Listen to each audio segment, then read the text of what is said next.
Welcome to TG24 TV. నేను సుమలత. ఇటీవల ప్రమాదంలో అకాల మరణం పొందిన కాంగ్రెస్ పార్టీ సీనియర్ నేత రాజీవ్ గాంధీ పంచాయతీ రాజ్ సంఘటనలో కీలక నేతగా, నగర కాంగ్రెస్ పార్టీ అధ్యక్షుడిగా దాదాపు 10 ఏళ్ల పాటు సేవలందించిన స్వర్గీయ మహమ్మద్ జావేద్ కుటుంబ సభ్యులను మాజీ రాజ్యసభ సభ్యులు వి హనుమంతరావు పరామర్శించారు. ఈ సందర్భంగా జిల్లా కాంగ్రెస్ కమిటీ అధ్యక్షులు నూతి సత్యనారాయణ గౌడ్, మాజీ అధ్యక్షులు పువ్వాళ్ల దుర్గా ప్రసాద్, వైరా ఎమ్మెల్యే మాలోతు రామదాస్ నాయక్ తదితరులు పాల్గొన్నారు.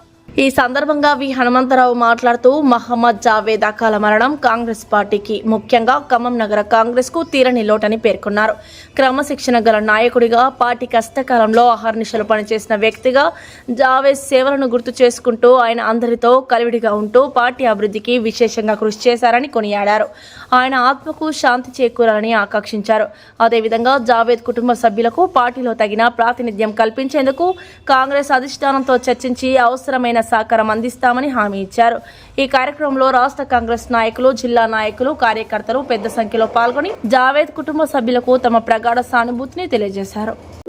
సిటీ కాంగ్రెస్ అధ్యక్షుడైనటువంటి మొహమ్మద్ జావేద్ గారి మరణం 15వ తేదీన 14 అంబేద్కర్ గారి ప్రోగ్రాం చేసుకొని 15 హైదరాబాద్ రావడానికి ఒక్కడే ఆయన ఎంబడి ఎప్పటికీ కజన్ బ్రదర్ అయినటువంటి ఆయుష్ కార్ని గారు ఉండేది.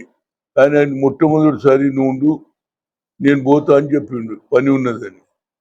ఏదైనా దురదృష్టం ఏమిటంటే ఆయన సర్వీసులో ఇక్కడ ఉన్నటువంటి జిల్లా కాంగ్రెస్ మాజీ అధ్యక్షులైనటువంటి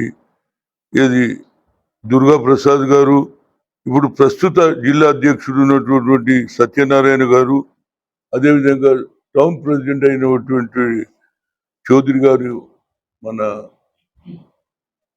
రేవంత్ రెడ్డి గారి ప్రోగ్రాంలో పోయినా ఆయన లేరు. ఏదైనా చాలా బాధాకరం. వాళ్ళ తమ్ముళ్ళు అయినటువంటి మొహమ్మద్ వాజీద్, మొహమ్మద్ సాజీద్, మొహమ్మద్ సదాహ్, వాళ్ళకు 4 అన్నదమ్ములు. అందరికంటే పెద్దవాడు మొహమ్మద్ జావేద్.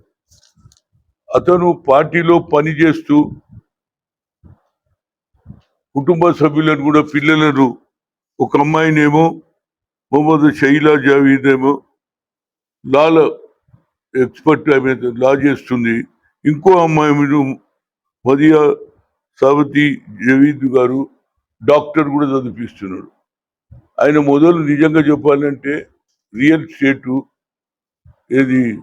అతనికి ఉన్నటువంటి నాలెడ్జ్లో ఇండ్లు కట్టియడం, ఇండ్లకు రియల్ ఎస్టేట్ వ్యాపారం ఉండే. కానీ ఆయన తర్వాత ఎప్పుడైతే కాంగ్రెస్లో నిమగ్నమై బట్టి విక్రమార్క గారి నాయకత్వంలో ప్రతి ప్రోగ్రాం కూడా, ఏ ప్రోగ్రాం కేంద్ర ప్రభుత్వం ఏఐసిసి ఇచ్చిన ఏ ప్రోగ్రాంను కూడా తూచా తప్పకుండా జెండాలు అతనే, ప్రెస్ వాళ్ళనే మేనేజ్ చేసేది.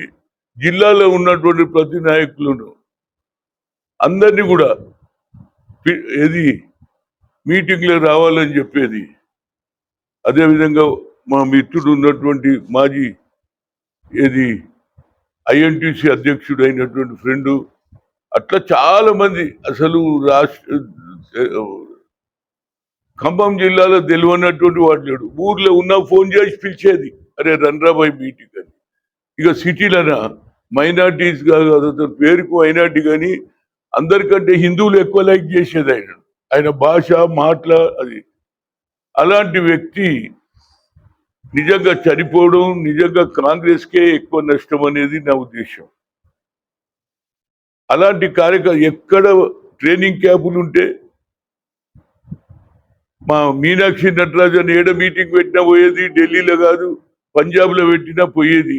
అంత ఒరిజినల్గా కాంగ్రెస్ అంటే పడి సచ్చేవాడు. ఇవాళ వాళ్ళ కూతురు ఒక పక్క హైదరాబాద్లో ఎందుకు తీసుకుపోయిందంటే, ఇక్కడ దూరం ఉన్నది, మా పిల్లలకు మంచి చదువు జరిపించాలనే ఆలోచనతో ఒకరిని లాయర్ను, డాక్టర్ చేశాడు. ఆమె ఫైనల్ ఇయర్ ఉన్నది, ఇంకో ఆమెనేమో లాయర్ చేస్తుంది. కనుక తప్పనిసరిగా నేను ఖమ్మంలో ఉన్నటువంటి కార్యకర్తలందరూ ఇక్కడ ఉన్నారు. మీరు ఏం కోరుతున్నారో నేను ముఖ్యమంత్రి గారికి, బట్టి విక్రమార్కి నా సందేశం ఇస్తా. ఆయనకు పరిచయం ఉన్నటువంటి బొల్లు కిషన్ కానీ, లక్ష్మణ్ యాదవ్ కానీ, సీతారాం కానీ, అదేవిధంగా ఏది అఫ్సర్ కానీ అందరం కూడా బాధపడుతున్నాం. కనుక నేను ఏమంటున్నా అంటే ఇవాళ జరిగింది ఏదో జరిగిపోయింది. వాళ్ళ కుటుంబాన్ని ఆదుకోవాలనేది మీ ఆలోచన ఏమిటంటే మిమ్మల్ని అడుగుతున్నా. చెప్పండి. హలో చెప్పమ్మా దుర్గా ప్రసాద్, అదేవిధంగా సత్యనారాయణ మిమ్మల్ని అడిగినాక మిగతా వాళ్ళని అడుగుతా. మీ మీరు ఏమన్నారో అవే మాటలు ముఖ్యమంత్రికి, ఉప ముఖ్యమంత్రికి చెప్తాను. ఏం చేయమంటారు? Hi, నేను మీ Satyasri. Please do subscribe TG24 TV.